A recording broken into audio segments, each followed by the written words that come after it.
Welcome everyone. Going to give people a couple minutes to join and I'll get started.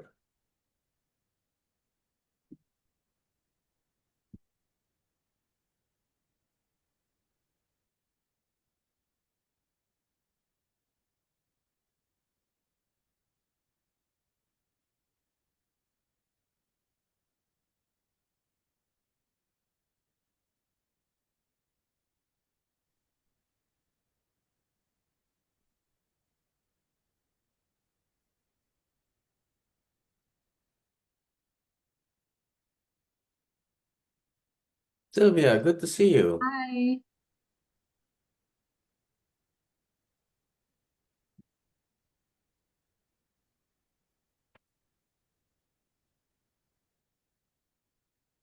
Yeah, we'll give people one more minute and I'll get started because we have a lot. Well, I have a lot to cover.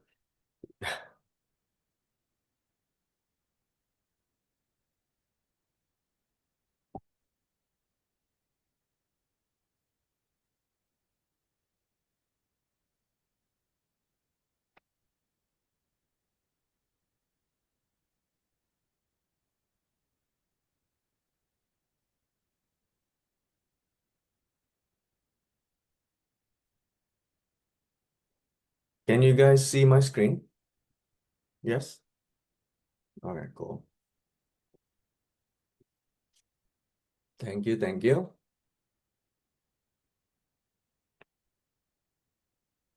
So while waiting for people, I'm curious to know where everyone is joining from. So if you could put that in the chat where you're located, that would be amazing. I believe we have people from all over the world joining us.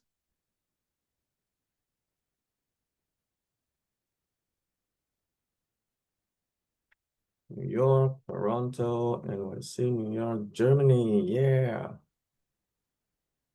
New Jersey, New York. We miss you in New York, Sylvia. So hopefully you can come join us again soon. Yeah, miss you too, guys. Okay, 11:03, I'm gonna get started. So this is going to be something different from a typical webinar. So I'm not going to present concept or theory. The way I think about this is this more like a cooking show. So I'll let you guys into my kitchen and watch me cook and talk about how I cook. And what I'm cooking is a UX challenge. So we're gonna start from the beginning. There's a problem, and validating the problem, then defining the problem, ideation, competitive research, and then also prototyping, wireframing, prototyping, and that's where we end. We're not going to do usability study or user interview because I do believe that those are the things that need actual human to we. I don't think synthetic data is something that will be useful for us. At least that's my personal belief. That said, I'm going to use tons and tons of, well, not tons, maybe 5, 6 tools. And as I do that, you're gonna see how I use it, the kind of prompt that I use. You're gonna see me like using different types of prompt and how I make the different things work together. So that's the purpose of this. And if you have questions, you can drop it in the chat, but most likely I'm not gonna get to it until the end because I'm gonna be focusing on just getting as far as I can. And along the way, I may ask for your input. If you're kind enough to make this interactive, that would be awesome. Any questions before I start? No? Okay. Gonna get started now. So the agenda is, going back one, introduction, just did that. Most of this will be the live demo, like what I just described, and then some next steps, and then we have Q&A at the end. This is the challenge that decided to take on. Junior UX professionals have a problem of getting noticed by employers because the competition is so fierce and they get rejected by ATS or recruiters based on what's on paper or resume before they get a chance to show what they can do. like get their portfolio view. If this resonates with you, I would love to get, you guys to say number one on the chat so I can see that, this is relatable. So I heard this a lot from the UX support group. So this is the problem that I'm going to tackle. And we have 100 minutes, right? So the first thing that I'm going to do is I'm going to validate the problem and the persona, right? So I'm going to use Perplexity. I'm going to use, why not use ChatGPT and Gemini. Okay, so the first thing is I'm just gonna go back to here. I'm gonna drop this problem to these things and ask them. This is my problem persona hypothesis. Help me validate, invalidate this. I'm gonna let it run. I'm not using deep research because I don't think it's necessary at this point. I'm gonna let it run. Okay. And really quickly, we're gonna see you've identified very common frustration, development, you'll need to gather evidence, talk to recruiters, blah, blah, blah. So it's not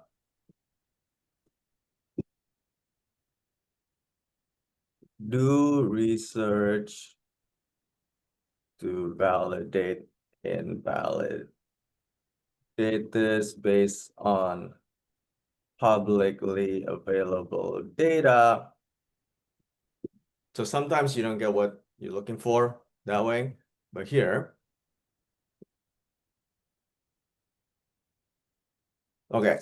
So Perplexity, based on 18 sources, thinks that it is actually supported. I'm not gonna read this because I don't have the time. And overall, this hypothesis is validated. Okay, this one says validated. This one, let's see. That's a solid hypothesis, validated review. Okay, this is also, do you want me to draft a short interview? No, I'm not doing that. So I'm going to ask it the same thing. ChatGPT asked. Actually, I'm gonna do one with Grok as well. Why not? The reason why I'm doing all these different tools is that I want to see a pattern.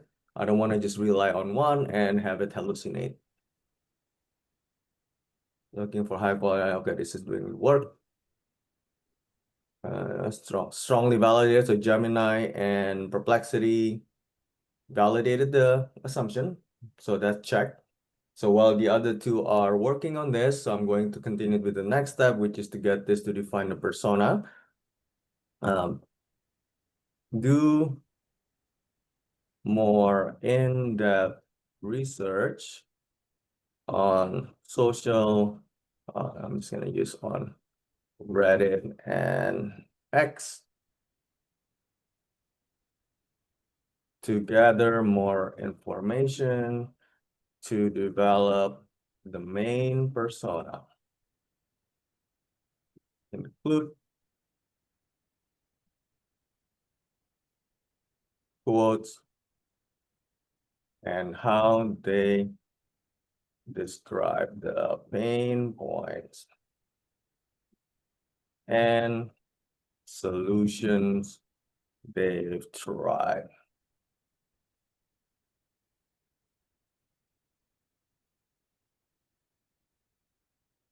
Okay, so Gemini also validated. So I'm gonna ask Gemini to also do the same thing.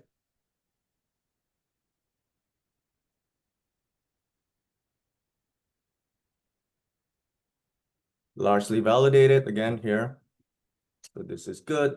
It's giving me all these different data. I'm gonna do the same thing with this.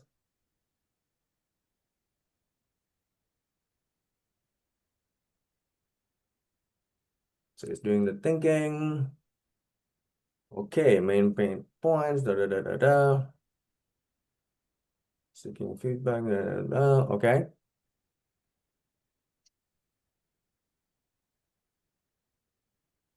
So it's giving me this. It's also giving me this. Let's see.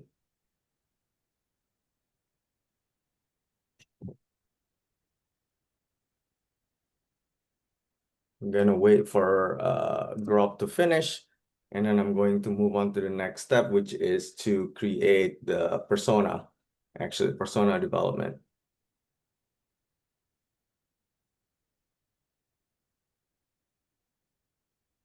Notice that I haven't used the deep research yet because I don't feel the need for it. But if you're doing something with a lot of data that's very important, that's very risky, you may want to use the deep research.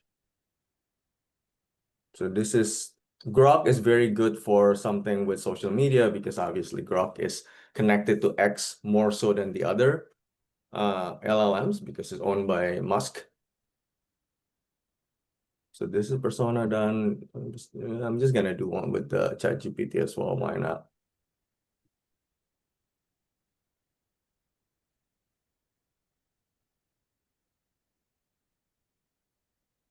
Yeah, for some reason, these LLMs love to use the name Alex and Maya.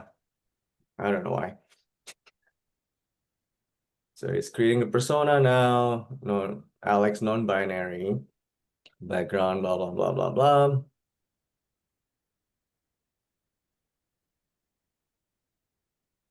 Behavior applies to 10 to 50 jobs weekly via LinkedIn Indeed.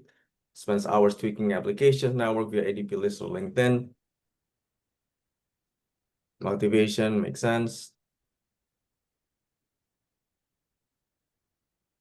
Below key pain points, junior describe black hole application.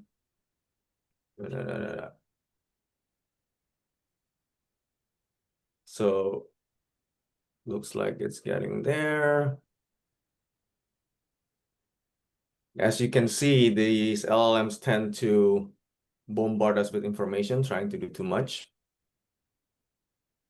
So one of the key skills is really to skim through and identify the nuggets of information that's useful for what you're trying to do. But you need to know what you're trying to do first. In this case, first problem, persona, hypothesis validated, and then now I'm going deeper, zooming in into the persona's pain points so I can understand the problem better. And from there, I could create the solution that works for that, right? So that's just the basic design process, like I'm sure most of you are already familiar with. Okay, now while this is still working, the next thing I'm gonna do, let's see, Gemini is done. Quick summary, TLDR, ATS run.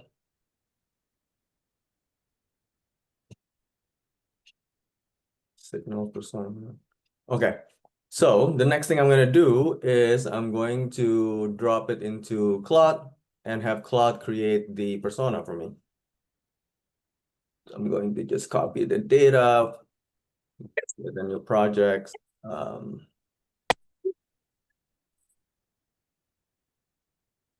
And this is junior UX persona. So I'm just going to, gonna drop it here.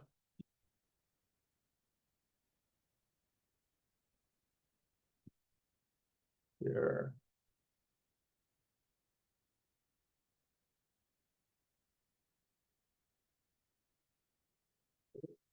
Did I not get it? Hold on. Copy, there it is. Copy response. Oh, it's still running. Holy shit. Grok is going deep.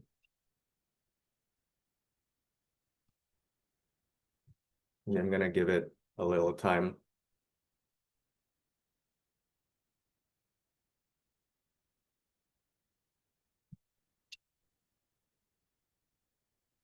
Zesty close table. During my time doing spec and design contests for 6 years, I've done hundreds of design. Okay. Okay, we're almost there. Nice. So conversation, copy, drop it here, and then I'm going to be like, okay, based on the attached docs, synthesize and create the main persona. So this way it's not based on just one data, but combining that.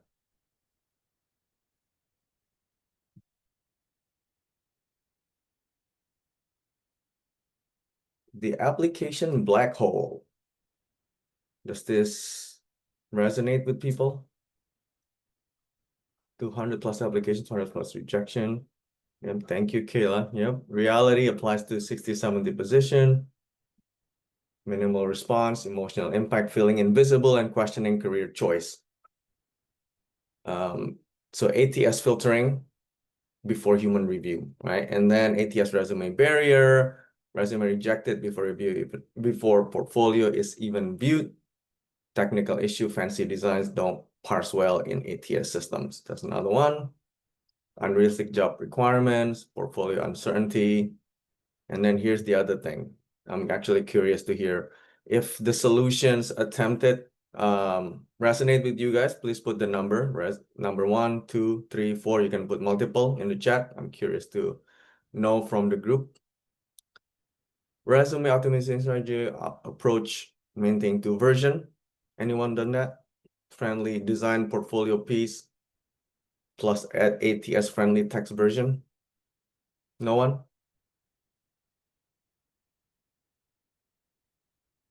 And there's also okay, Alexis has done that.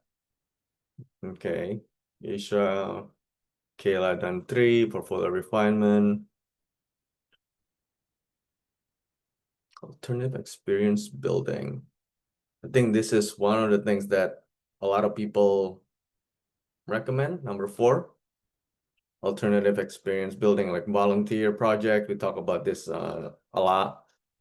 Portfolio obviously is another one, right? Okay. Thank you for your participation, people.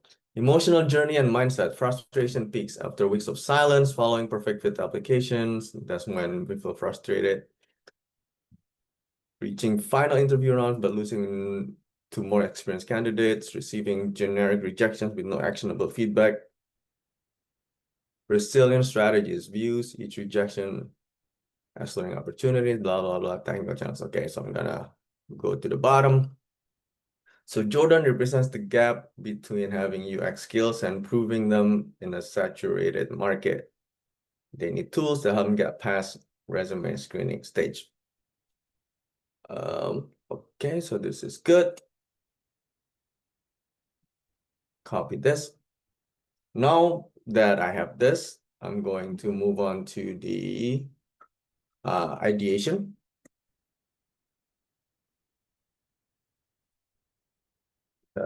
Pain points and solutions tried by the persona.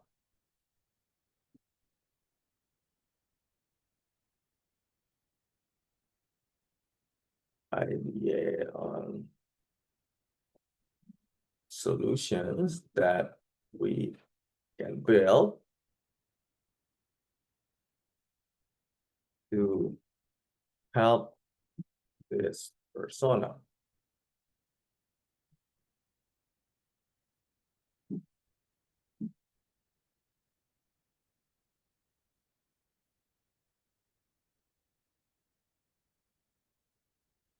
It's ATS resume optimizer with real-time scoring, portfolio impact calculator, storytelling assistant, portfolio application response rate tracker and optimizer, skill first job matching platform, practice interview design channel simulator, network power. Okay. Focus on getting the persona more interviews. The reason for that is because it's suggesting all this design challenge and interview stuff, like get the interview first. That's why I'm focusing on that. Smart application targeting system, that's not helpful. Warm introduction, warm introduction automation platform, that could be interesting. ATS beating resume generator with job-specific optimization, that could be interesting. Application follow-up orchestrator, company research personalization engine, interview pipeline excellence, skills demonstration microsite. Oh, that's interesting. The solution dynamic showcase creator build job specific. Okay. So I'm liking number 7 because the problem is that people don't even get to demonstrate. You guys don't get to demonstrate your ability and just get filtered out. So I like number 7. Company research personalization engine.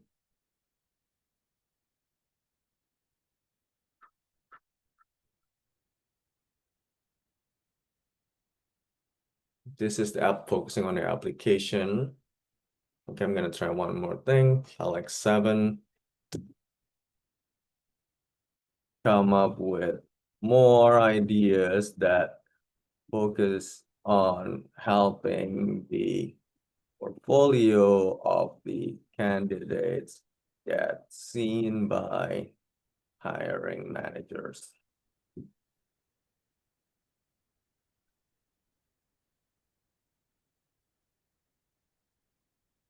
Text email portfolio email signatures, LinkedIn like over strikes, right? Or business card portfolios, experiences, hiring manager, I'm still not happy with any of these. Let's add something else up to this. Portfolio Trojan horse strategy. What? Create UX audit of company's current product, unsolicited but professionally develop future vision concept for, oh, that's interesting. Portfolio work discusses valuable business intelligence. Okay, that could be interesting. Revise, give me more ideas. Focusing on AI native solutions. Let's see if it will give us something better. AI portfolio storyteller and video generator. Okay. AI-driven portfolio A/B testing at scale. Deep fake portfolio presentation assistant. I don't know if that's a good idea.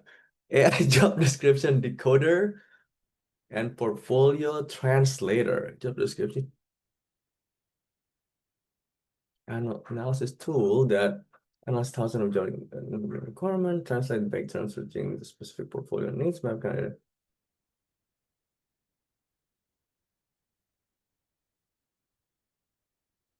conversational AI portfolio chatbot. Hiring managers have questions about portfolio, candidate isn't available. Huh, that could be interesting. Okay, I'm going to add one more thing here because I'm curious if this is actually something that I could build.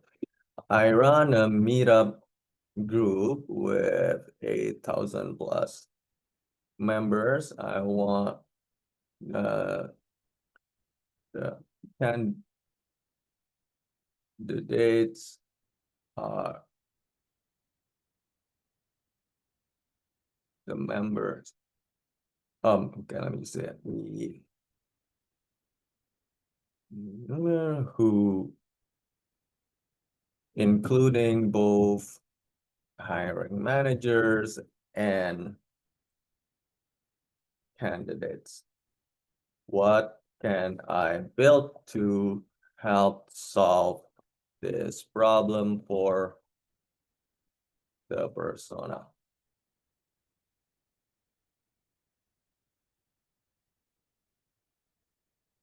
Okay, and this is getting interesting. You have direct access to both sides.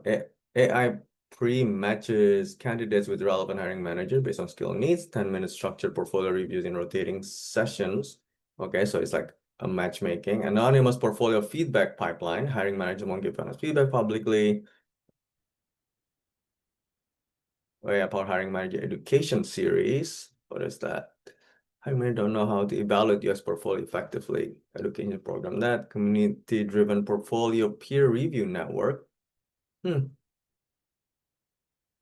That could be interesting, actually. Hiring manager portfolio preference database. You remember to build their real preference, solution, data collection, shadow or hiring manager, no, community validated case study library. What good work looks like, solution curate portfolio resourceware, okay. Meetup, real-time portfolio feedback at events, community hiring success algorithm. Okay, so I'm liking, where was that? Share hiring.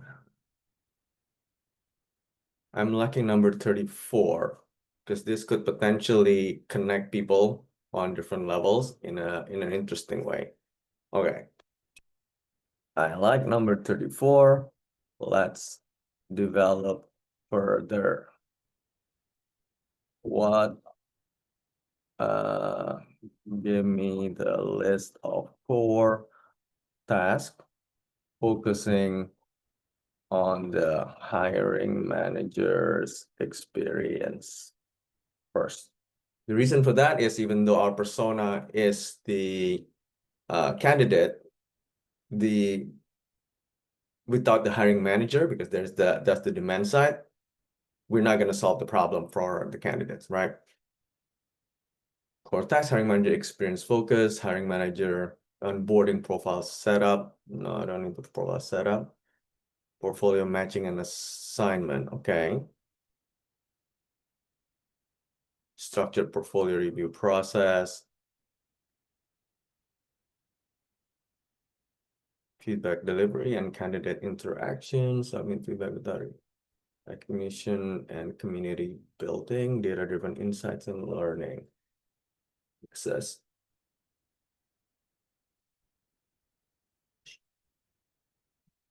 Okay. For the MVP,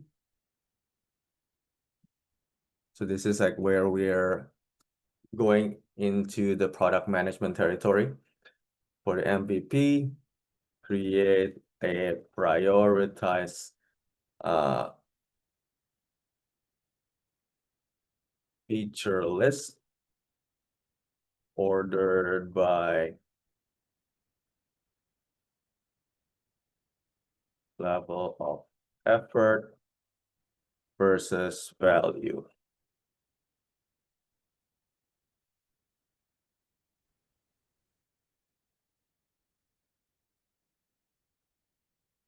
Yeah, God damn it. I want a table. Show this in a table. Oh, it's still writing.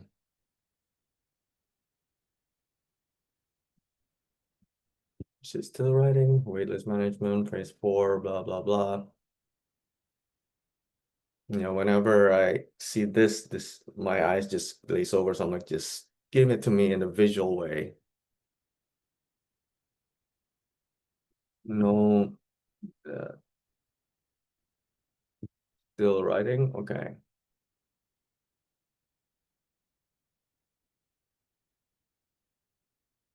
Okay, now it's better.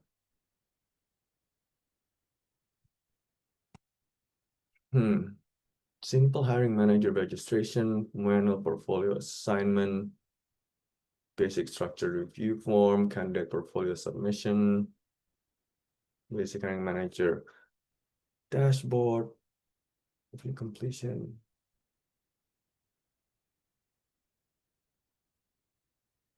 Basic gamification, waitlist, advanced portfolio analytics.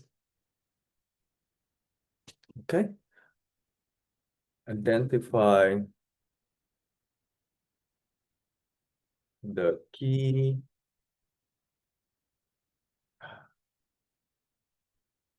screens that we need to design for the hiring manager for task.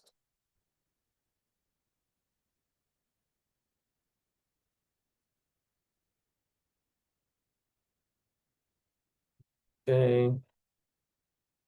Login dashboard home. Start with that. Access review queue and track activity. Okay. Portfolio assignment queue, AI powered. Portfolio matching and assignment. Return assignment, view portfolio reviews. There we go. Why this match? Okay, portfolio review interface.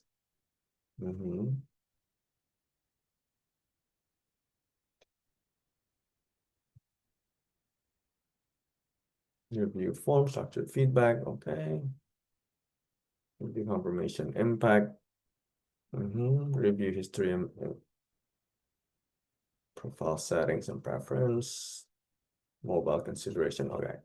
So I'm gonna focus on the desktop because most likely this is the kind of thing that people do on the desktop. So it's going to be, I'm gonna start with screen 2 because registration is registration. Start with screen 2 through screen 7. Yeah, because the screen 8 is profile settings. Okay. Going back to this thing.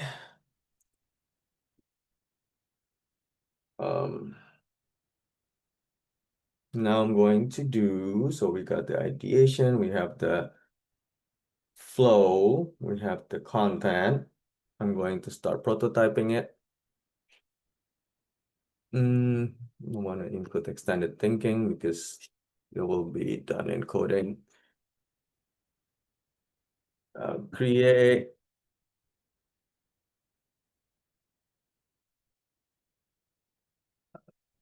Lo-fi wireframes for screen 2 to 7, I believe. See attached.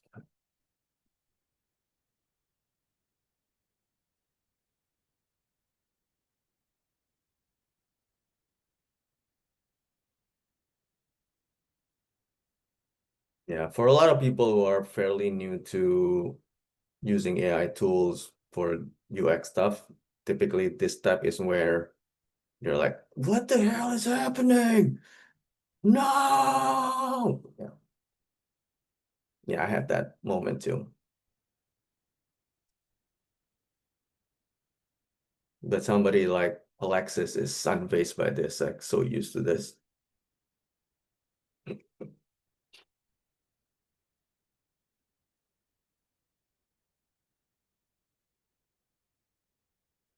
So while this is working, I'm going to actually open it on my browser so I don't interrupt this. And going back to the chat, where was that? Career solution design with job seeker. Okay, this is the one. Success metric.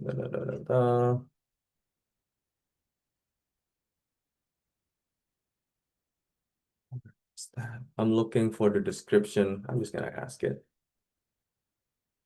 Describe this platform in a concisely in a one paragraph.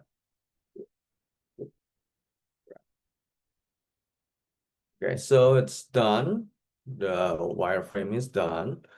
Welcome. So this is the screen to the dashboard. So you got review requests. You can see all recently completed. Okay.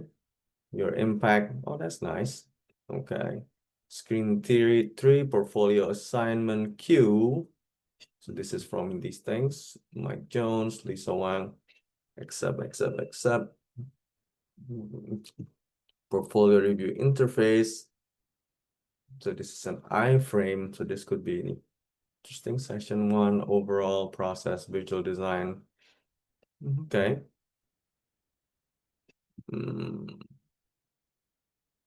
Overall impression, case study quality, UX process methodology. That's pretty good, actually. Areas of improvement required. What if it's good enough, though? Review confirmation and impact. Even a portfolio, review history, impact tracking goes back here. I think this is from here, 23 reviews. So it's going, that's the detailed view of this. Okay. I'm liking this so far. I feel like that makes sense. but it's still only looking at, okay, so navigation is here. So let me guess. How does the case study navigation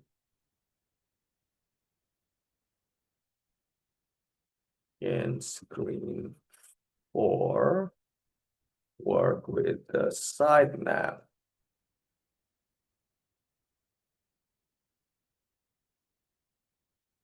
Would they clash?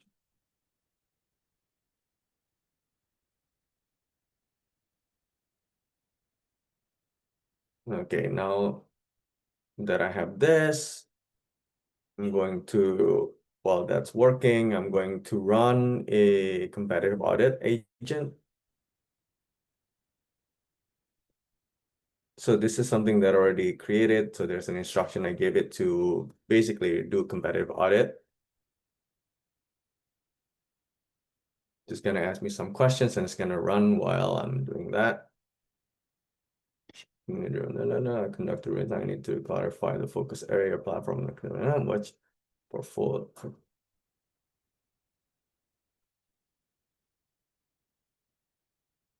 Okay, I think this one I like.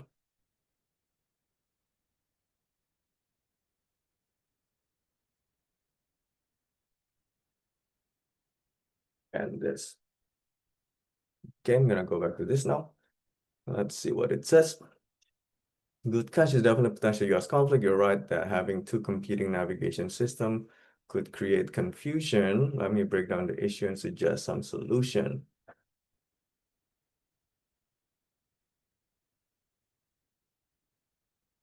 Portfolio control recommended.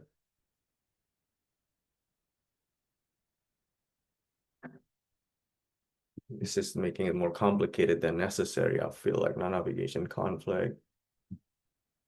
Maybe just open the portfolio side on a separate tab, browser tab, and direct user to return to complete the review.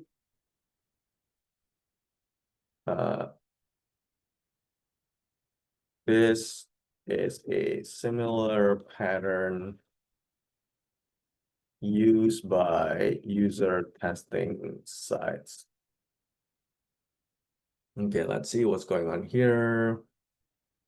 So this is competitive audit that's happening right now. ADP list and stuff. Okay.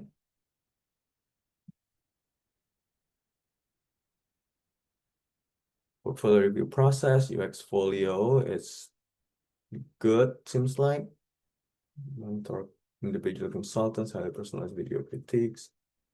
Quality expertise, UX folio is not great. Mentor cruise is good. Pricing model platform.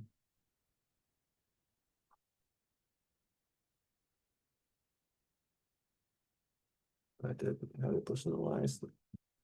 Key findings, structured anonymous reviews from hiring managers. None of the competitors offer that. Community driven. Neither combines hiring manager expertise. So that's also a gap that this address. Standardized framework across reviewers. Most platforms lack consistency. Okay, that's good. Local market focus, no competitor address. Okay. Competitive advantage. Unique review pool, two-way value, nice anonymization, standardized evaluation, local market insight, potential challenge, quality control, potentially, reviewer motivation, skill management. Okay, cool. So at least we covered that. We know that this is something that could be competitive in the market from the landscape that we looked at. Perfect. This is a much better, cleaner approach. Here are key benefits of the separate tab method. No UX conflict, zero technical simplicity, familiar pattern. Okay, state management, review quality, and support.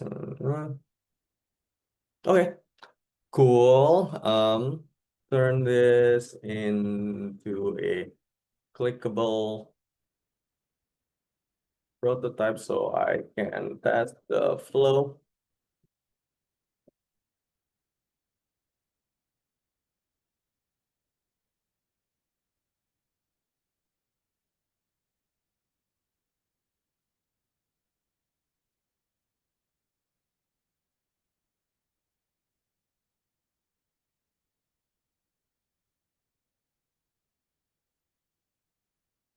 while it's doing that, I'm going to go do a little research on Dribbble on the style that I want to use for the visual design.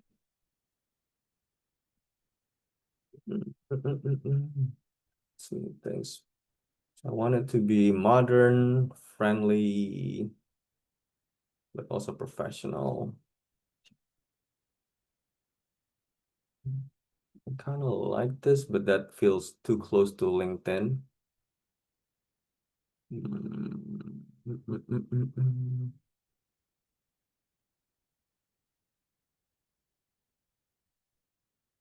Of course, they want me to log in.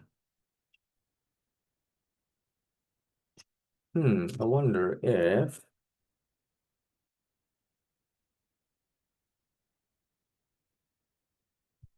I like the high-end feel of this, but let's see if this is gonna be too much for us because it's also highlighting visual,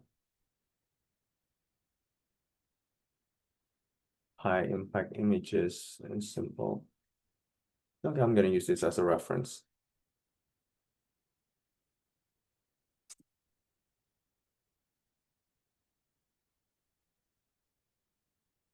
Let me check on time. Okay, 11:42. Okay, we're good on time.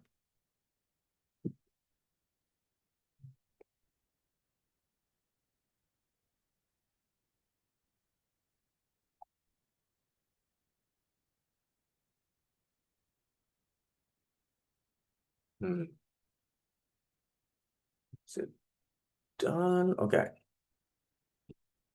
Okay, so it's clickable now. Okay, open portfolio, new tab, click to rate. How do I feel about this? The review form is here. Review, oh, that's fine, I guess. Because the user opens it in a new tab. Then opening the real browse tab. Okay, continue with review. I would like rate it.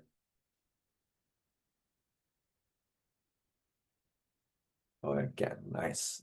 So the form validation is working there. Click to rate. Submit review. Nice. And then return to dashboard. And then let me see. The impact is not there, but it's okay. I had that. Nice. So this feels pretty good to me now. I mean, the layout could be better, but for the most part, I feel like the flow makes sense. The content makes sense. So I'm going to move on to the high fidelity now. Going to just Lovable.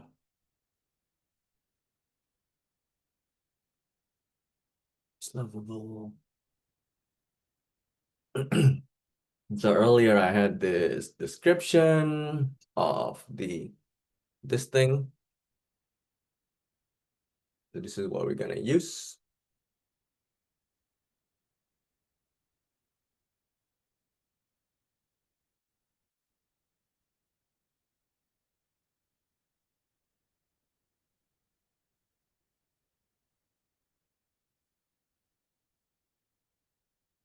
Going to go back, where was it?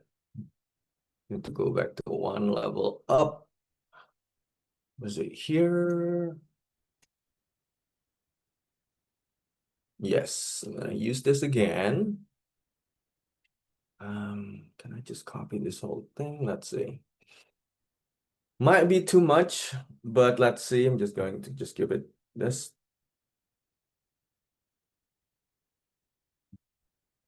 Oh, I can just remove some of these screens actually. Where's it? Screen 8 I don't need. And I think screen 1 I also don't need. So I'm gonna remove this. And then screen 1 I don't need. So I just want to focus on that. And while at it, actually, I'm going to just to be more directive I want to give, because I like the wireframes. I'm going to take screenshots of the wireframes and give it to Lovable.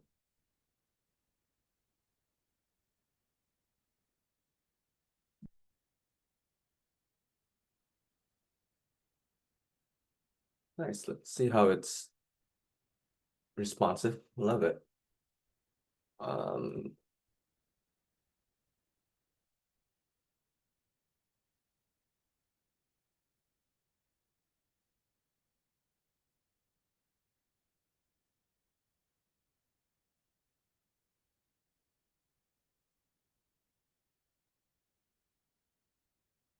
Smaller.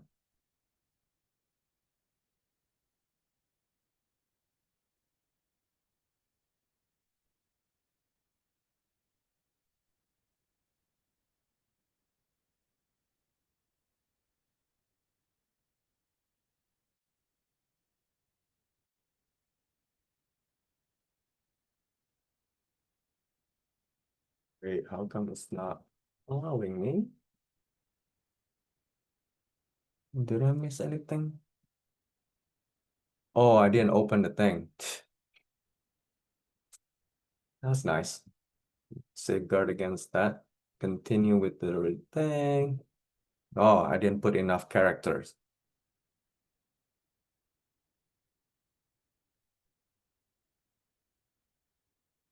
Okay, so I got all these and I'm going to drop them into the wireframes here.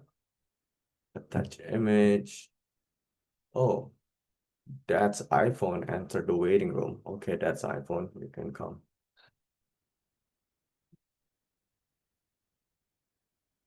So today, so this gotta be up, not this one. This one. Okay.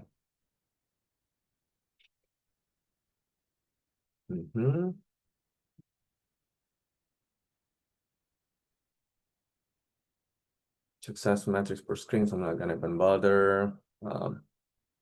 Critical user journey, I'm not gonna bother. I'm gonna give it the direction.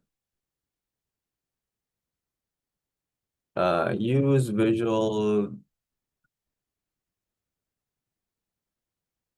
design style that's modern, elegant, clean, professional, good use of negative space, use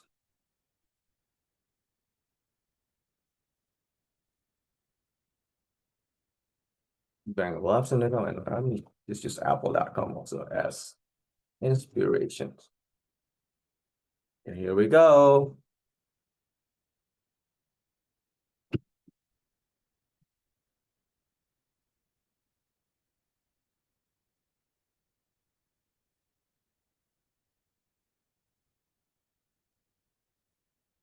Let's see if that broke it.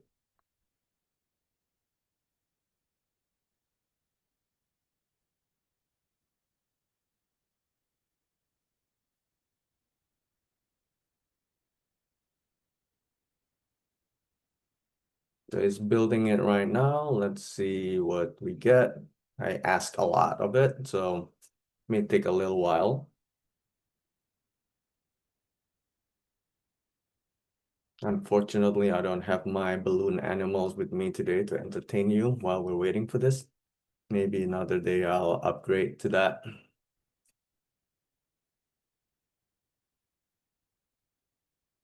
So what's happening here is that it's actually creating these files using text. I think text, what is it? Text script in the background.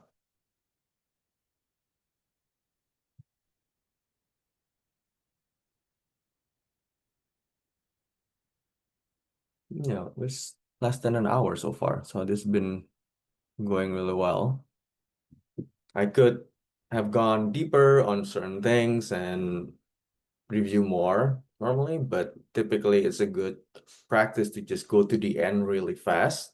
As long as you hit the different milestones, then you know, and then you can always go back and review things because normally you get a lot of ideas as you complete the process. So let's see what's going on here.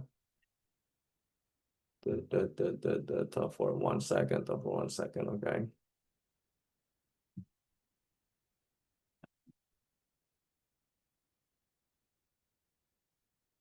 see.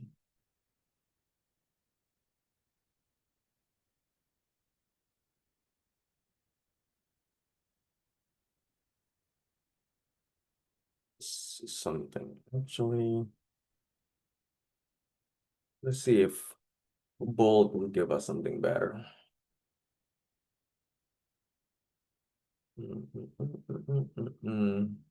Why not run multiple while this one is working? Normally Lovable is really good with something more visual like this, but we'll see. Upload files.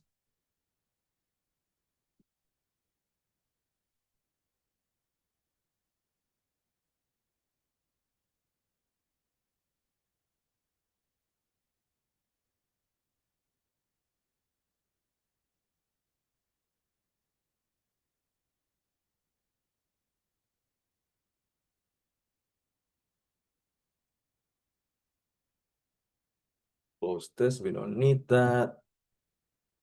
It's still working. So bold is thinking as well. Actually, I wonder if cursor could do a better job. Why not?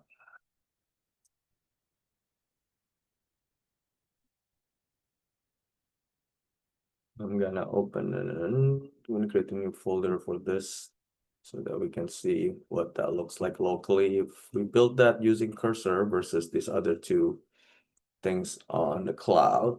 I'm gonna put it on the desktop. New folder. What was this? Portfolio, reviewer, demo. Move it out. Yep. Move it out of the way. And then on cursor, I'm going to open this folder and give it the exact same prompt and see what happens.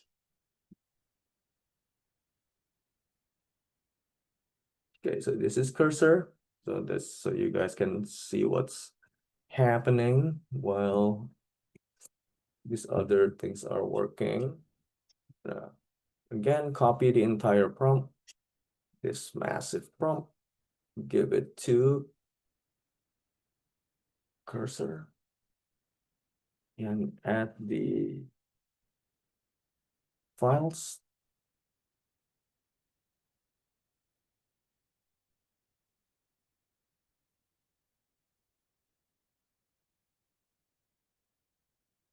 That's it. Normally cursor would be more for code editing or something that's more technical, kind of like with bold, but we'll see if it could actually do a good job using TypeScript. Okay, so this is still working. Yeah, so one thing that could be useful sometimes is to give it one by one, like one screen at a time, kind of like the way we design. But I've been experimenting with this new workflow, which is almost like the way Michelangelo do sculpture, right? So reductive. So essentially, so there are two ways of making sculptures, of sculpting. One is you create the mold first, like with clay, with wireframe, right? With wire, so that's wireframe, like with things, and then you create the mold, and then you pour plaster or bronze or whatever it is, it becomes a thing. You build things up slowly. So that's what we've been doing. But the new way that I'm trying to implement here, like what you're watching, is like Michelangelo would start with like the slab of marble. And then from there, just keep reducing until you get that thing. Oh, look at that. This thing is not visible, but for the most part, it's pretty good. Just following that. Okay, let me just test it out. No, it's not working, no. So as you can see, it's not a one-shot thing. Okay, I'm gonna give it for this dashboard review queue. Okay, I'm gonna just go here and change the style by prompting channel. Okay, make this dark gray. Make sure it has enough contrast for accessibility. Oh, there is a filter it added. Interesting. I didn't even ask for that. Huh. Okay, this one is done. It took quite a bit of liberty with like adding these images, which is interesting.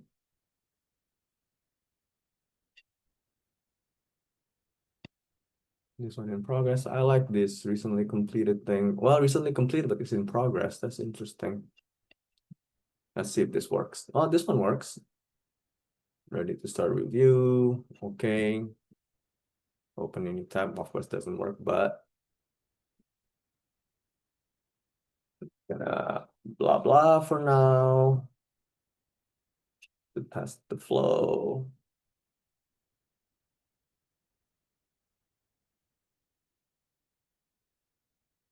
Wait, how come it doesn't allow me to continue?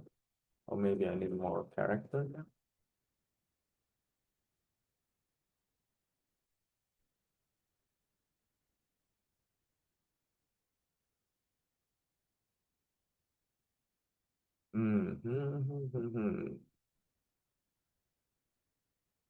The draft goes well. Okay.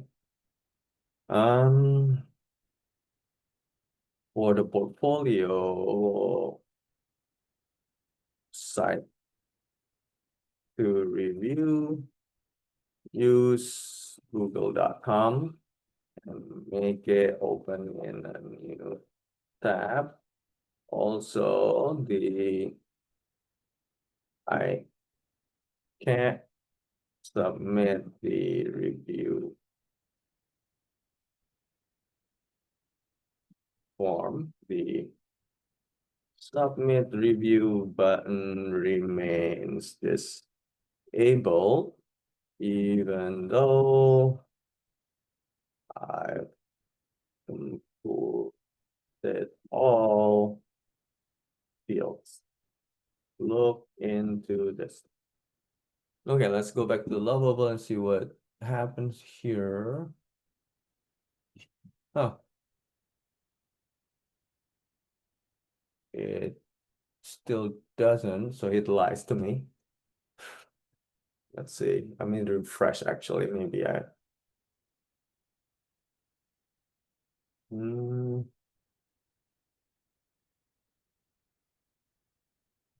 Okay, I'm gonna say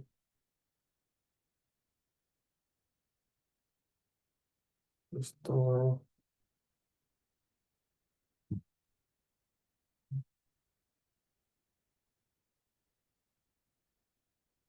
This needs to be dark gray to be accessible.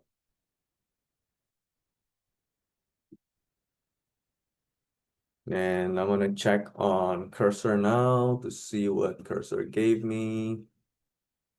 It's this.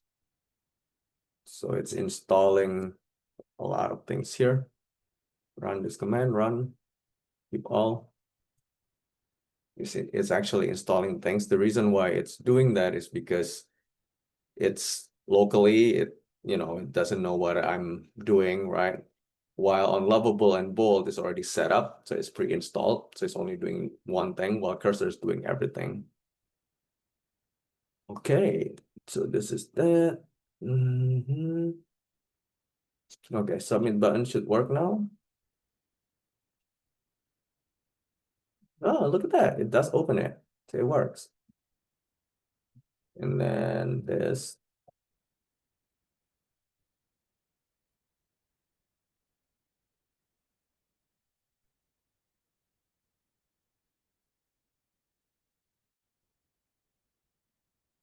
It doesn't work. Maybe it needs to be longer. Okay, I'm just gonna drop this Oh, minimum 100 characters. So we need error. So for the review form, add form validation slash error, particularly to alert the user to put in at least 100 characters. So you see how this is like moving so fast, and I'm already like playing around with the form validation, things like that. The things that if we did it the old way, we're still like trying to wireframe things. This one is a different story because it's local. But let's go back to here.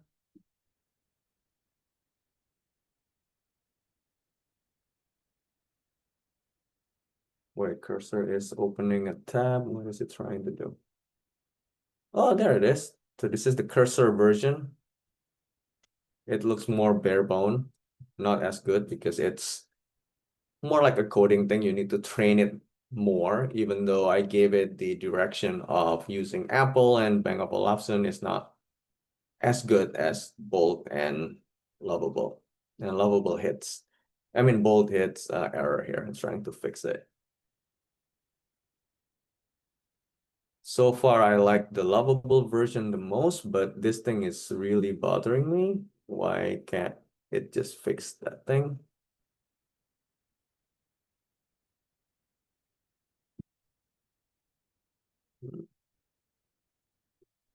Edit content, edit spacing, edit styles. Yeah, so these are the little things that normally could suck the time. To get here is really fast, but minute things like this could really kill your productivity.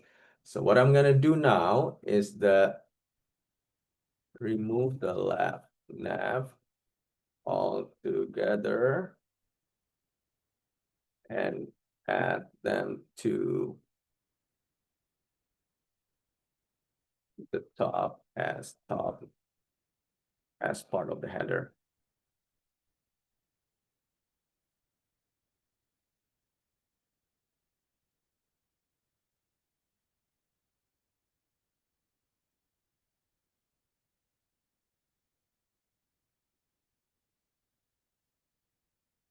Looks like I will need to update. I need to upgrade pretty soon.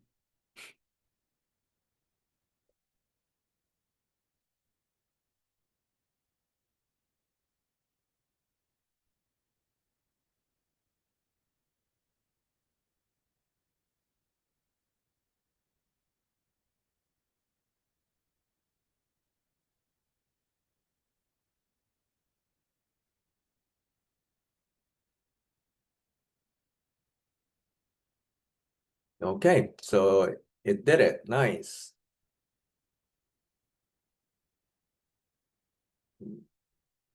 Oh, and decline preview. Okay, I'm gonna quickly upgrade so I can continue now.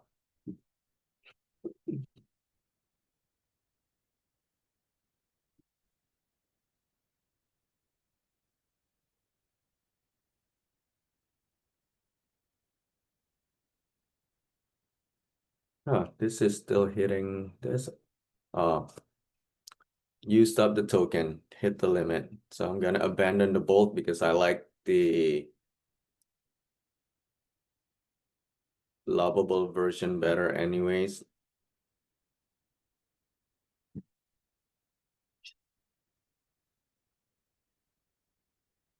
Close this. Let's see if I can continue now. Okay. So I'm liking this so far, but the accept review button does not work. That's it.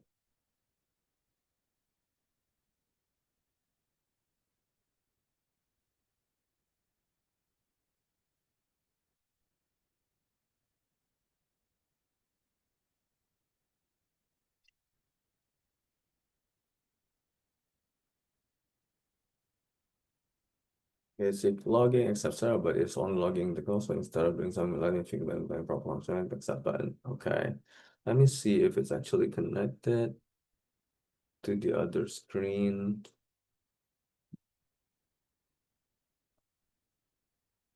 Review history, no.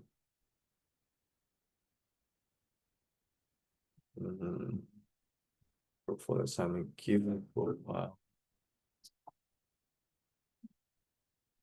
No, it's adding the stuff that I didn't ask it to add.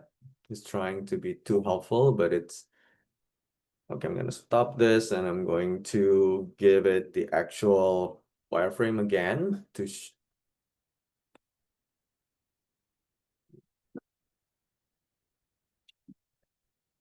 this is the wireframe. So just for you guys watching,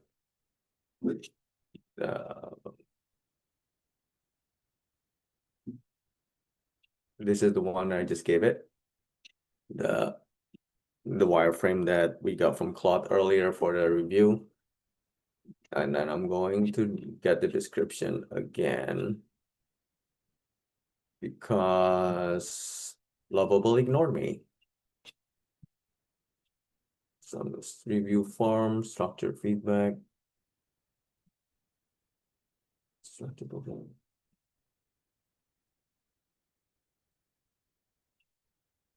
think it's portfolio assignment queue, no screen. Oh, it's gotta be screen 4.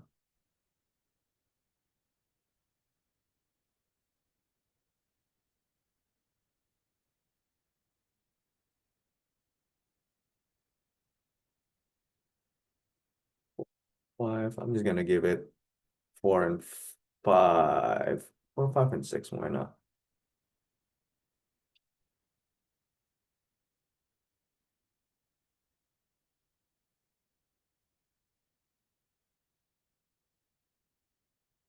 Going back to Lovable now.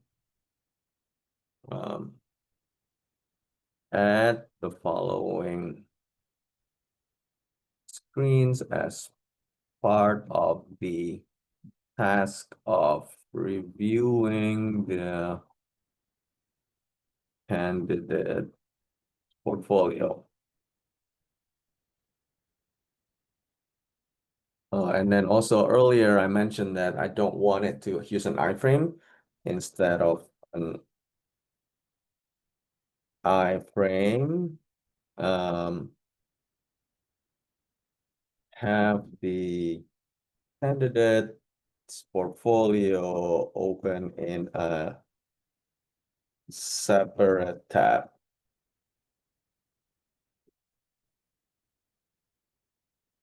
Include form validation and error messaging in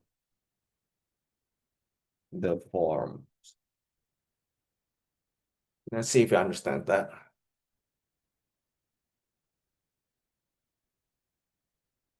So one way to think about Lovable is essentially your UI designer / front-end developer.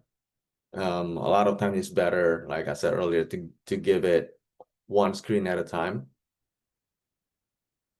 Because when I gave it like the whole thing, it got confused and it's trying to do all the surface level actually instead of like completing the flow. So let's see if this does it.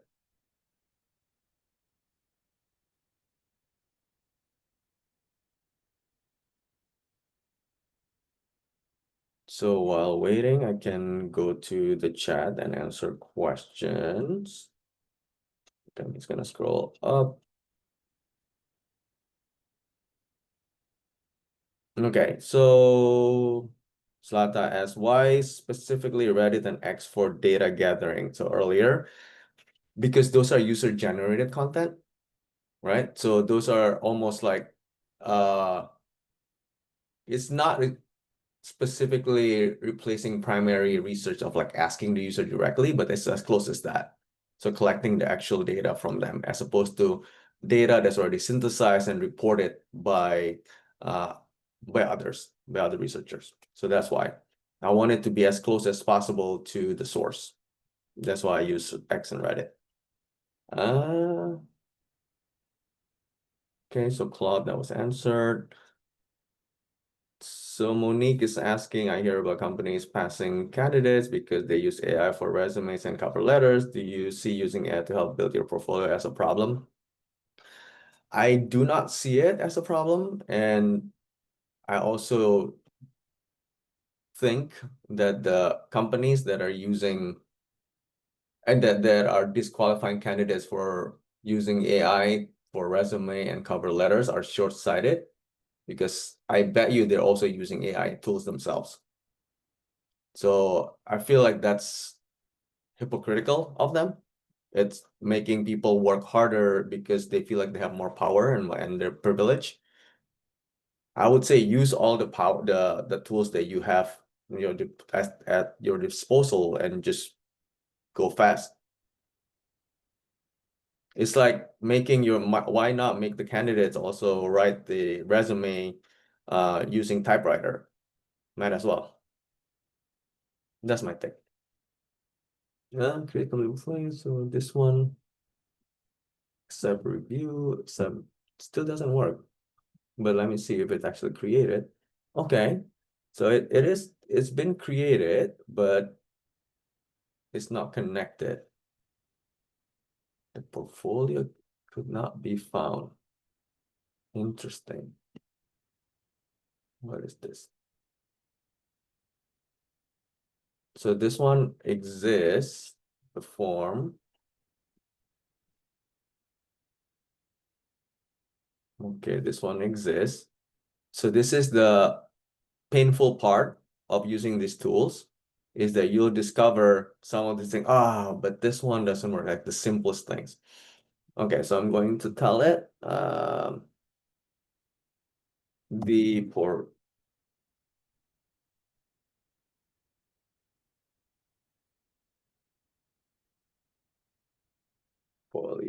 review page is broken and not connected from the dashboard. The card under pending reviews. Yeah, so that's that. So in terms of using AI tools to help you build portfolio, I mean, I think it would be stupid not to, seeing what you've seen today, how fast these things are going and how much you can iterate on it. Even if you bring it back to Figma or whatever, there's a question about that also. You can do that, but yeah, these people, there's a lot of gatekeepers out there right now because they're also afraid and they want to maintain the status quo. That's why I'm doing a lot of these, to actually empower people who actually want to learn. So that's my thing. So Alexis, for those, do those tools import into Figma? I can imagine stakeholders wanting changes like button positioning. Well, in terms of making changes, you can make changes here. Just ask it, right? Of course, just ask it is the is a loaded statement. Like earlier, I just asked it to change something simple and it didn't do it. Like just now also, sometimes that kind of thing is not that easy, but you can do it. And then you can also get into, like here in the code, you can also change it in the code in the CSS and whatnot if you wanted to. There are ways to bring it to Figma, but the funny thing is that even Figma Make doesn't bring back to Figma, like the editable thing.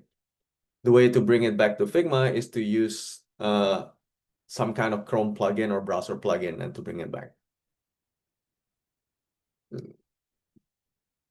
So Kayla, no, just to worry about if showcasing AI proficiency as a junior designer might make companies think of us not traditionally skilled enough, but I agree that's unfair with trying to keep up with the access. I think Kayla, the principle that I stand by, that I live by, is in terms of this kind of thing, is that go where you're celebrated, not just tolerated. Is these people don't celebrate the thing, then you're pretty much just gonna be stuck there anyways. Why do you want to work with somebody who just want to keep pushing you down? Right? So in that case, if let's say you decided not to showcase your AI proficiency and then you just playing the traditional game, essentially the route the hard way, right? And because that's the company culture, that's the team culture. A year from now, everybody's doing the AI stuff. 2 years from now, you're not gonna be marketable. Why would you want to be in that as part of that team? I think that's a career suicide, actually. If the company doesn't use it, they're gonna get left behind. Don't be part of it. Sarah asked thoughts on Figma Make. It's shit. That's all I have to say. Compared to these things, they're behind. Let me see if it does with review connection. Let's see if it works now. Oh, now it works. Hey. Open the tab. Hey. Case study review, design system, but where is the start structure review? Okay. Oh, look at this. It has the character counter. Nice, nice, nice. Well done, Lovable. So I'm just gonna cheat and use this. Yeah, I mean, like related to the AI proficiency thing, that's like one of the, it's interesting in my course, the conversation that we had at the beginning is that people are afraid and like, which tool do I use? I don't know, this thing's gonna replace me.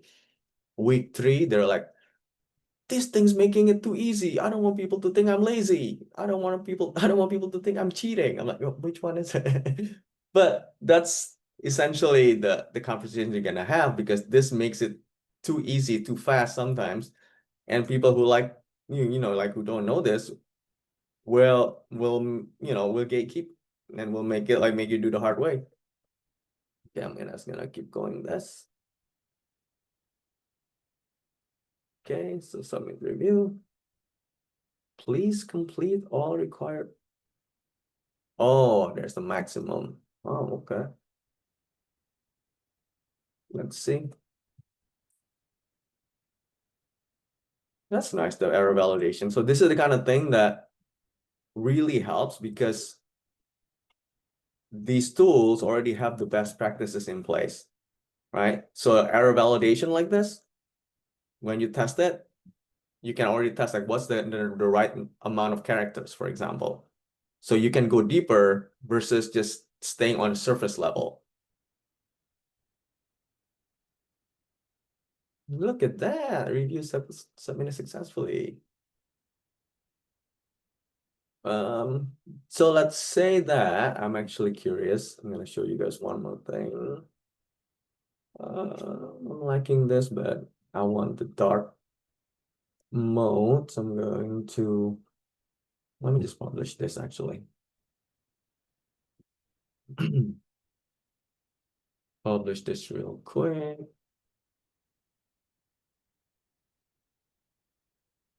It's still publishing. Okay, so I got this in case you guys want to play around with it in the chat. So it's ready for user testing essentially. And now what I want to do is I want to see if Google Stitch could give me different design because the design is pretty blah. Done. I mean, I did ask it for basic. Review a portfolio, downloads. Okay, I'm gonna go to Stitch now. Web. I'm gonna use experimental mode. I'm gonna come up with the go to the downloads and give me 6 variations of this design with various color scheme. We're going for, what did we say? I'm gonna go back to, going back to the very, hey, what? How come I can't scroll? Oh, there it is.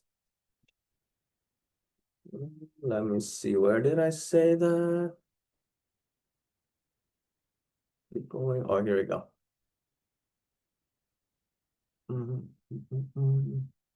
This is the style that I want.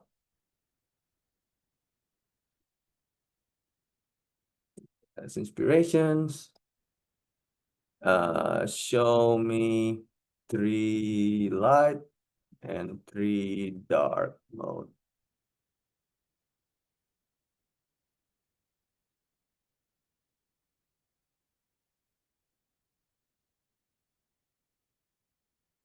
Anyway, so can you explain that more? The error validation. So Kayla, when you prototype on Figma, the old way, connecting the hotspots, right? You can't really do much with error validation because it's just a dumb screen, essentially, just images. And like, for example, for this particular thing that we're doing, the amount of required text could be a necessary friction, like the minimum, but also the maximum could be a friction. The amount is actually very important to understand, like what's how many characters is good. Do we need to like make it lower, higher? That's the next level user experience that we can now start testing with this really quickly because we can play with it. That with Figma, there was no way we could have done that. Does that help? So yeah, so essentially these things open up that next level of thinking that could help us serve our users better on that level. More strategic thing, like do we have the right content? Do we have the right this, that? Because as you can tell, like we're not even 2 hours in, and I'm pretty much done with the user testing. I mean, the prototype for user testing, right? In a traditional way, this would have taken maybe at least a week to get to where we are. And now I'm really iterating, right? I'm already iterating on like this, using this tool to come up with different visual design styles. And then, oh, if it works, I'm gonna try again. This is the original. Well, that's embarrassing, Google.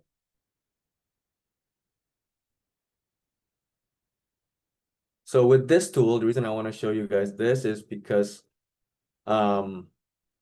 this is a good tool to explore visual design when it works.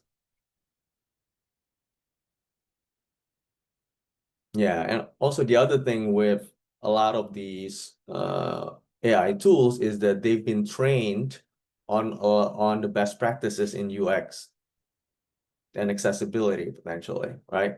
So you can just like tell them, okay, make sure that it's this, make sure that it follows the usability principles, Nielsen Norman, the heuristics, blah, blah, blah. And it's baked into your design. So the quality, it's gonna be better.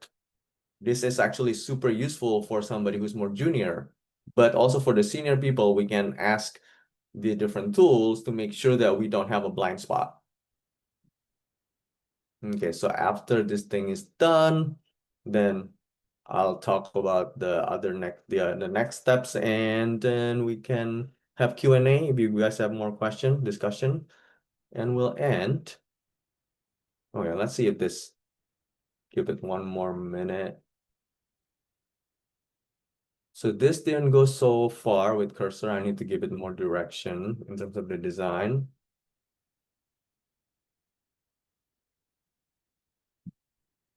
Okay, we'll get back to Stitch. So just to complete this, I'm going to go back to this. No, this is already done. So for this is the next step that I could potentially help you with. As you can tell, the learning is really in experimenting and playing with it. And if you just wanted to learn and figure out which tool to use and how to use it, you don't need anything else other than YouTube and trying it on your own, like what I did. But if you want to move faster, you want to go deeper, I can help you with these different things. One-on-one coaching, whether it's for you to get faster in an AI integration to your workflow or career development, AI and UX team training if you work for a company and you're a design leader, or you want to pitch this to your company, to your boss. So I could come in for a workshop training, or one of my team could do that to level you up fast using your tools and the processes that you have in-house. And also there is I'm gonna drop this in the chat. There's a course that's coming up. This is going deeper and faster into all these, like what I mentioned earlier. If you guys are curious and want to get ahead, this is starting soon, and the early bird pricing will end in the next few days. And also, you guys came here from Meetup, obviously, so you know about the Meetup. We have other things also on the Meetup, like the mini hackathon to practice this thing. There's the learn and share, and of course, there's the happy hour where we get drunk. So there's that. And with that, I'm also going to drop you my LinkedIn if anyone wants to connect. With that, I think we can open it up for questions because we completed end-to-end in about 1.5 hours. Any thoughts, questions, comments? This is still working, so we'll get back to this. Thank you. That's so cool and so fast. Like it reminds me of exercise, like take-home exercise during interviews for UX jobs. Usually you get something like this, and then you have to work on it and present. And it took me hours, sometimes days, taking a break, coming back. And this is so fast. And it can be helpful even in interview situations, I think. Yeah, it's one of those things that even if in the end you ended up using Figma, right, the old way, just helping you ideate thinking, the research could be super helpful. Yeah. And the confidence also that you gain from it, knowing that I can just figure it out. Yeah, thank you so much. This was really cool. And I'm definitely going to look into a lot of the different sites you used. I'm curious if you always use multiple AIs in order to sort of like fill in the holes of any particular one that has like missed something when you're doing research or even like prototyping. Do you always use more than one? Most cases, yes. So typically my main one is Claude for a lot of the thinking because I like the way it communicates Yeah. instantly. But like you saw earlier, I wanted to use Lovable, but I also wanted to see what Bold gives me to kind of give another idea, like to fill the gap, like you said, and Cursor. But then I went back to Lovable. So that's a typical thing. You use multiple tools. The way I think about it is that the specialist, you want to use multiple. Like I did the same thing with the research in the beginning, right? I used those are like the specialists. I use multiple Okay. to make sure that I don't miss anything, especially if I'm moving this fast. Gotcha. Okay. Because as you saw that I didn't read anything. Yeah. Just like boom, boom, boom, boom, boom, boom, boom. And then okay, this signal, right? Oh, somebody just joined. Okay. It's a little late. Okay. And I'm glad that you even just said something about how your eyes glaze over, because often when I'm looking for information from any AI and it just starts giving me stuff, I just like walk away. I just am like, I can't handle all this. So it's nice to even just ask it, like, give us me in a chart. So that is actually the problem with the world we're in now is not finding information.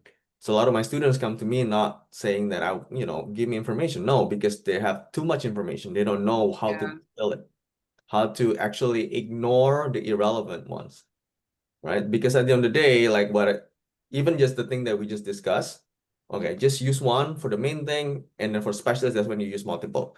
Mhm. That would be helpful to think about it that way, as opposed to just like, I don't know which one. Yeah. Cool. Any other questions? I know that I went really fast and then a lot of just like talking to myself. So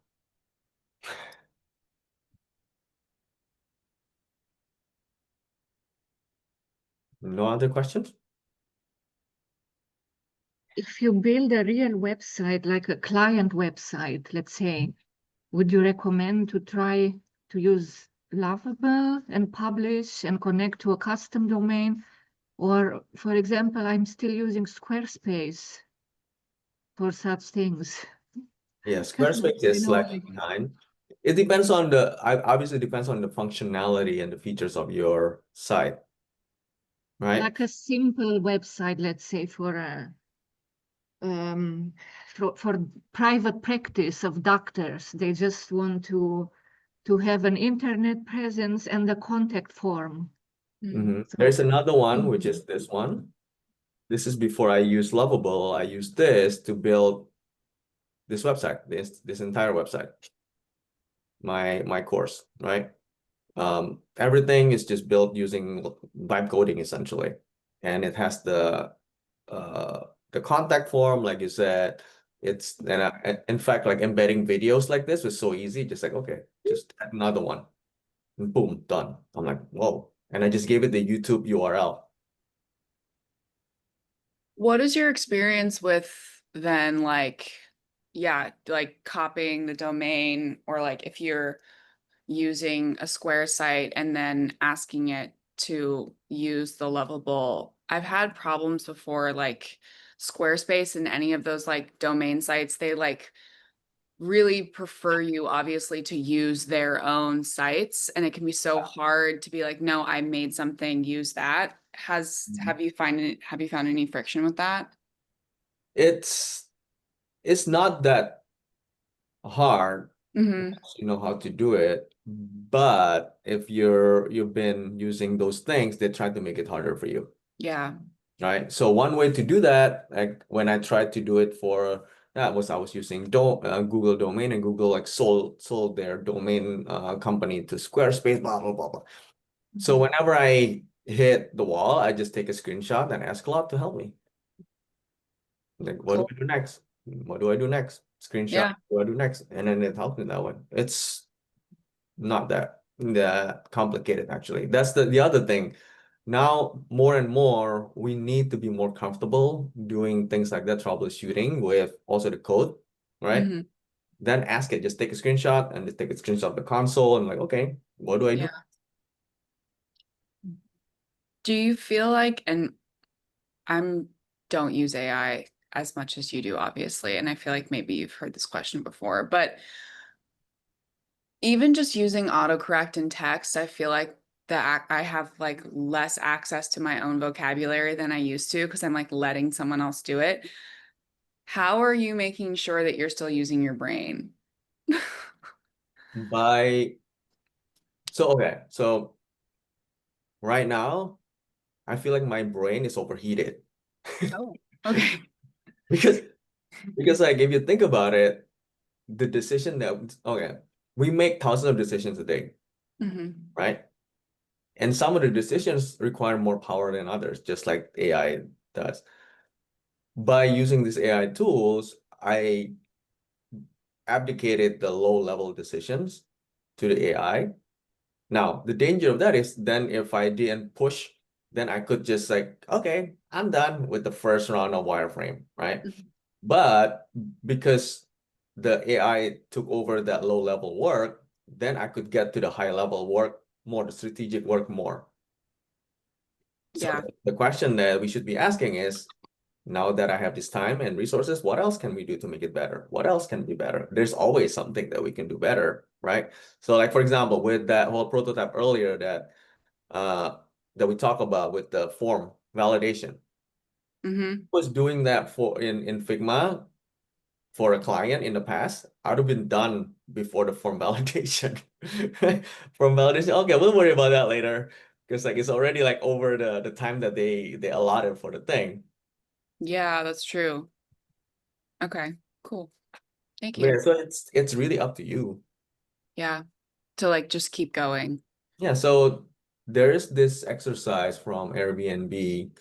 It's called the 11-star check-in experience. Okay. So let's say I assume that you guys have used Airbnb. Yeah. Okay.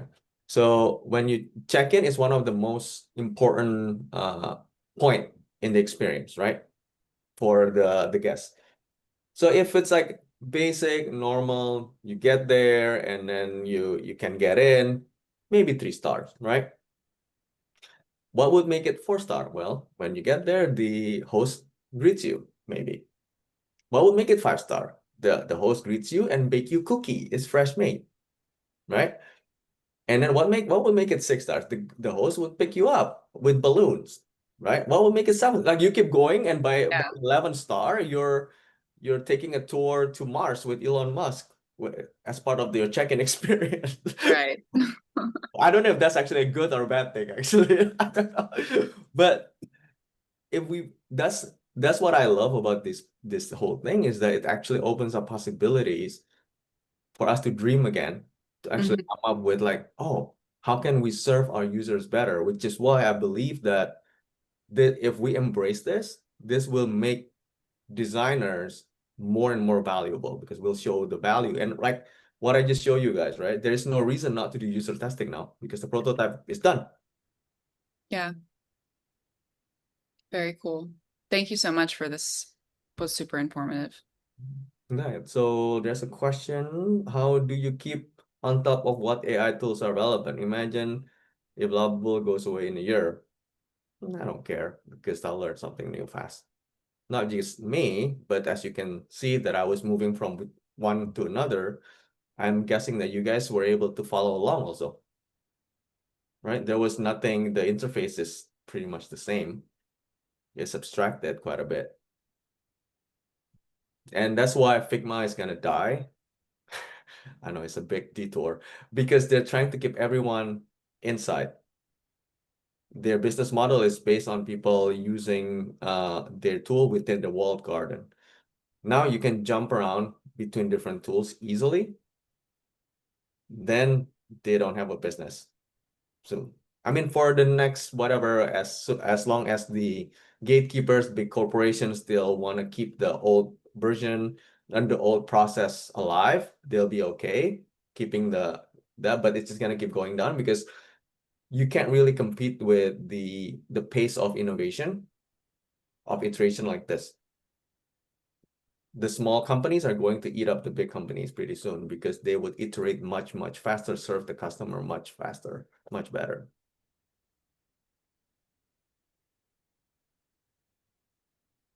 Silence. Well, the question really is, for us as designers and researchers, we know this is going, this is not going away. It's going to get bigger. And there's an opportunity for us to actually have a seat at the table. So what are you going to do about it? So Slata, I found those just by following few people on YouTube here and there. But the problem with YouTube is that a lot of times they're just doing clickbaiting, right? They're just like, this changes everything. This is insane. Figma is dead, whatever, right? And then you click on it and you're like, oh no. You click on another one, like, oh no. Some of them, yeah, but for the most part, I would just start with the end goal in mind. What am I trying to build? What is my need? And then I just do the research based on that, like what's the best tool for that? Well, Kayla, I don't think, my guess is that you don't actually love Figma. You love the comfort that you feel because you feel in control when you're using Figma. Yes, and I also, like to make things. And so I feel a bit of sadness in having like hands off and actually like getting to make things. Although obviously, like in terms of like efficiency's sake, yeah, it takes me longer. I think I'm an artist and a designer. I'm a painter, and so I love living within process. And I think it's just like a personal discomfort to have to like let go of getting to like live inside process for a long time and like let scripting do Oh, the like my favorite part. you don't have to. because I'm also a painter. I love the hands-on stuff. Yeah. In fact, now pixel pushing becomes expensive Mm, because the AI can do that easily. yeah. And the pace, that's like refinement is very human, but we can get there much faster because we know this thing now works. You can still bring it back to like Figma or like mess with the code. It's just the code is just your medium, really. Yeah. Yeah. I'm less familiar with like adjusting things with code, obviously, than I am. Like I could probably figure it out, but it's a shame that you can't like take all of the visual aspect and pull that into Figma. You guys can still see my screen. Yes. Try this one on Look because they promise to do that, the direct editing, Okay. to actually move things with your mouse and stuff. They're still more buggy, and they also have brand colors and like component library. They're Okay. like the less known one, so it's only like basically two guys running it right now, and they're very buggy still. But I was able to build the entire website using this, and it's working. Okay. Cool. Yeah. So any other questions before we end? I mean, we're still early because that was faster than I had anticipated. Going once, twice. Okay. If no one else has any questions, then we'll end here and hopefully see you guys again in another occasion. Thank you. Bye, everyone.